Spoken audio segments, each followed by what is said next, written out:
ఎవడు అడ్డం వస్తే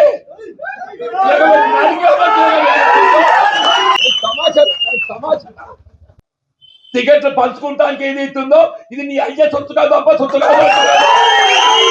ఇది నీ అయ్యే సొత్తు కాదు, అబ్బ సొత్తు కాదు అంటున్నాను. ఇది మా కాంగ్రెస్ కార్యకర్త హక్కు అని చెప్పంటున్నా. కాంగ్రెస్ పార్టీ అంగట్ల సరుకు కాదు అని చెప్పంటున్నాను. రేపు రాబోయే మున్సిపల్ ఎన్నికలు ఒక్కటి కాదు, 50 టార్గెట్ 50 అని చెప్పంటున్నా. ప్రభుత్వ విధానాలు వచ్చినాయి కాబట్టి నేను కాంగ్రెస్ పార్టీలో చూస్తాను. నువ్వెవడివిరా అని చెప్పంటున్నాను.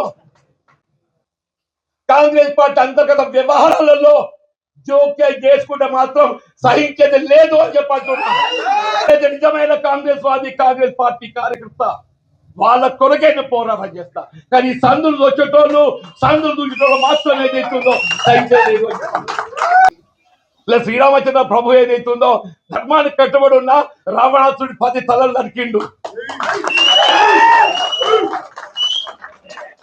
రావణాసుడి 10 తలలు నరికిండు. నువ్వెంత నీకు ఒక్క తలకాయ ఉంది.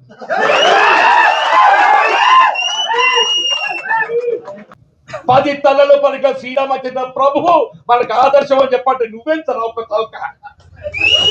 నేను ప్రజాస్వామ్యం నిలబెట్టడానికి కొరకు, నా కార్యకర్తల హక్కులు నిలబెట్టడానికి కొరకు వాళ్ళు ఏదైతుందో నా చివరి క్షణం వరకు నేను పోరాటం చేస్తా.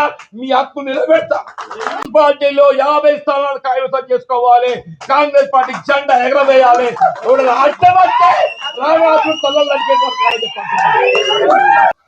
ఇవాళ పాండవులు అటువంటి అజ్ఞాతవాసం చేసింది.